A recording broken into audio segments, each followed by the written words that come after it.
পেঁপে চাষে লাখপতি কৃষক, কিন্তু সেই পেঁপে প্রজেক্টেই যদি আপনি কিছু ভুল করেন তো সেই ভুলের মাসুলের হিসাবে আপনাকে দিতে হবে। কিন্তু এই যে দেখছেন কতটা লস, প্রত্যেকটা গাছে অফুরন্ত পেঁপে ধরে আছে অলরেডি। এখান থেকে প্রত্যেক সপ্তাহে প্রায় 4 কুইন্টালের উপর কিন্তু মাল হারভেস্ট করা হতো। তো এতটা বড় একটা ক্ষতি কিন্তু কৃষকের হয়ে গেল। তো কিসের জন্য আজকে এই কন্ডিশনে উনি পৌঁছেছেন বা এই ক্ষতির কারণ কি, সম্পূর্ণ বিষয় নিয়ে আজকের এই ভিডিওটি স্কিপ না করে সম্পূর্ণ দেখার চেষ্টা করবেন। আসসালামু আলাইকুম সুপ্রিয় দর্শক মণ্ডলী, কেমন আছেন আপনারা? দেশ ও দেশের বাইরে যে যেখান থেকে আজকের এই প্রতিবেদনটি দেখছেন সকলকে জানায় আশার আলো গার্ডেনিং চ্যানেলের পক্ষ থেকে স্বাগত। আপনারা তো জানেন আশার আলো গার্ডেনিং চ্যানেল সর্বদা সবুজের সাথে, সেই সঙ্গে কৃষকের পাশে। আজকে আমার পিছনে দেখে বুঝতে পারছেন, অনেকে হয়তো ভাববেন যে এগুলো কি দেখাচ্ছি। আজকে আপনাদের দেখাতে চলেছি একটা খুবই দুঃখের বিষয় বলতে পারেন। দেখুন, সব সময়তে তো আপনাদের সঙ্গে ভালো কিছুই শেয়ার করি, কিন্তু আজকে যেটা শেয়ার করব সেটা অবশ্যই আশা করি আপনাদের উপকারে আসবে। বিশেষ করে এই যে গাছগুলো আপনারা দেখছেন, এই বাগানটা কিন্তু পরিপূর্ণ ফলন ছিল, এখনও প্রত্যেকটা গাছে পর্যাপ্ত ফলন আছে। কিন্তু এই কৃষকের কিছু কিছু ভুল ছিল, এই যে ভুলের কারণে কিন্তু আজকে দেখুন সেই ভুলের মাসুলটা কিন্তু তাকে গুনতে হচ্ছে।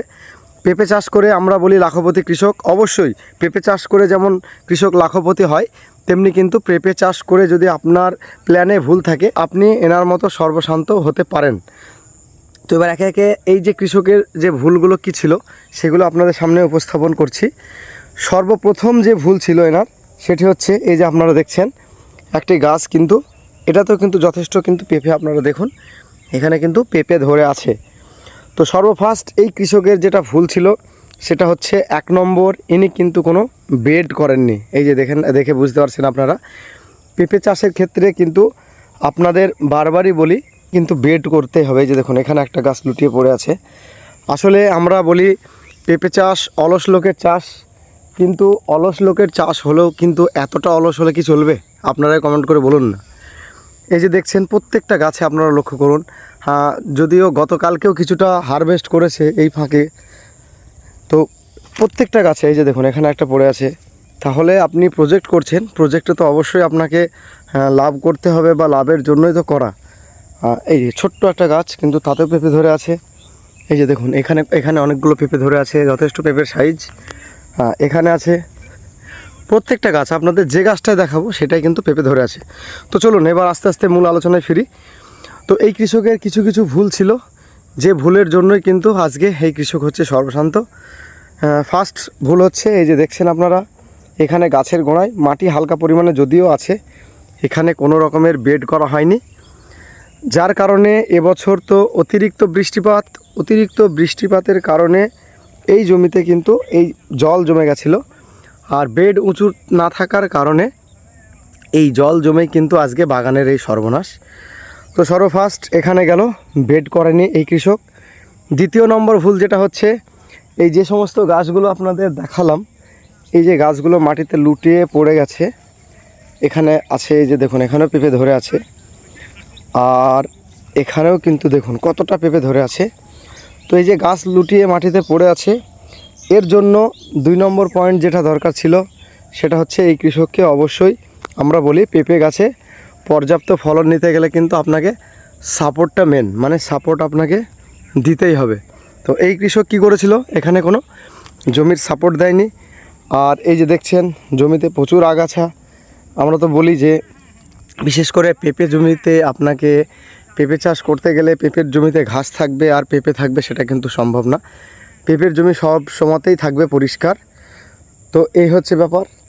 সর্বপ্রথম আরও একবার আপনাদের বলছি, এখানে বেড করেনি, গাছে কোনো সাপোর্ট দেয়নি। তারপরে যেটা হচ্ছে জমিতে অতিরিক্ত আগাছা আর ঘাস, বেড না করার কারণে অতিরিক্ত বৃষ্টিপাতের জন্য কিন্তু পেঁপে গাছে বা বৃষ্টিপাতের জন্য পেঁপে বাগানে কিন্তু জল জমে গেছিলো, যার কারণে জলটা পাস হতে পারেনি। আর পিছনে এই দিকটা কিন্তু নয়নজুলি ছিল, তো এখান থেকে জলটা যদি পাস করাতে পারতেন উনি, তাহলে কিন্তু আজকে ওনাকে এই কন্ডিশনে আসতে হতো না বা এইভাবে লস খেতে হতো না। আপনাদের সব সময়তেই প্রফিটটা তুলে ধরি, আজকে একটা দুঃখের বিষয় তুলে ধরলাম আপনাদের কাছে। এই প্রতিবেদনটি উপস্থাপন করার উদ্দেশ্য হচ্ছে আপনারাও যেন এই ভুলগুলো শুধরিয়ে নিয়ে খুব সুন্দরভাবে চাষ করেন। দেখুন, অনেক খরচা করে আপনি চাষ করছেন, সেই সঙ্গে আপনার নিজের পরিশ্রম তো আছেই। সব কিছু দিক দিয়ে বিচার করার পরেও কিছু ভুলের জন্য যদি আপনার প্রজেক্ট লস হয়ে যায়, সেক্ষেত্রে কিন্তু অবশ্যই খারাপ হবে। তো যাই হোক, আপনারা পেঁপে চাষ জেনে বুঝে করুন। আরও একবার আপনাদের উদ্দেশ্যে বলছি। তারপরেও কারো কোনো কিছু জানার থাকলে অবশ্যই কমেন্ট করবেন, কমেন্টের উত্তর দেব। এই বাগানে কিন্তু আরেকটা বিষয় বলতে ভুলে গেছি, এই বাগানে কিন্তু প্রত্যেক 3 দিন পর পর 2 কুইন্টালের কাছাকাছি করে কিন্তু পেঁপে হারভেস্ট হচ্ছিল। তো কৃষকের ভুলের কারণে কিন্তু আজকে সে সর্বশান্ত। যাই হোক, আজকে খুব গুরুত্বপূর্ণ একটা প্রতিবেদন আপনাদের সামনে উপস্থাপন করলাম। তো আজকের ভিডিওটি কেমন লাগলো অবশ্যই কমেন্টে জানাবেন। ভিডিওটি অবশ্যই একটা সতর্কতামূলক ভিডিও ছিল। ভিডিওটি ভালো লাগলে অবশ্যই একটি লাইক করবেন। দেশ ও প্রবাস থেকে অলরেডি আমার চ্যানেলকে যারা সাবস্ক্রাইব করে রেখেছেন তাদেরকে অসংখ্য ধন্যবাদ। আশার আলো গার্ডেনিং চ্যানেলের সঙ্গে জুড়ে থাকার জন্য নতুনদের উদ্দেশ্যে একটি বার্তা, আপনারা আমার চ্যানেলকে সাবস্ক্রাইব করে অল নোটিফিকেশন বেলটি অন করে রাখবেন, যাতে করে আমি কোনো ভিডিও দিলে খুব সহজে আপনারা নোটিফিকেশন পেয়ে যান। প্রত্যেক ভিডিও শেষে আমি আপনাদের যেটা বলি আবারও বলছি, আপনারা সকলে ভালো থাকবেন, সুস্থ থাকবেন, সবুজের সঙ্গে থাকবেন, সেই সঙ্গে আশার আলো গার্ডেনিং চ্যানেলের সঙ্গে সদা সর্বদা জুড়ে থাকবেন।